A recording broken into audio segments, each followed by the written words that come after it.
Unti-unti nang nawawala ng trabaho ang ilang individual matapos na ipagbawal ni Pangulong Ferdinand Marcos Jr. ang operasyon ng Philippine Offshore Gaming Operator o POGO.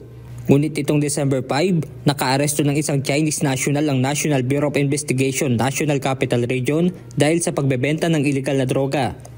Ngayon, itong mga ibang member dati ng POGO, nag-ship naman sa iba.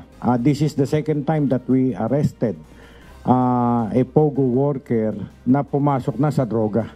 Sa isinagawang entrapment operation, nakakuha ang NBI ng nasa 11 pakete ng suspected shabu na may tinatayang halaga na 70,000 pesos. Actually, medyo maliit lang naman si Sure.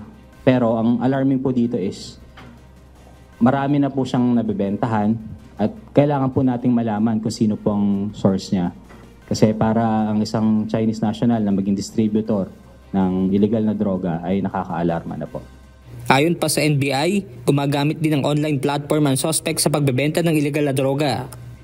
Kasi yun nga, galing siya sa isang POGO hub.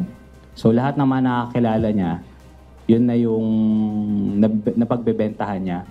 So basically, ang ginagamit nilang app, yung mga WhatsApp, dahil yun yung communication ng mga Chinese. Inaalam pa ng NBI sa Interpol kung may iba pang kaso sa ibang bansa ang naturang suspect.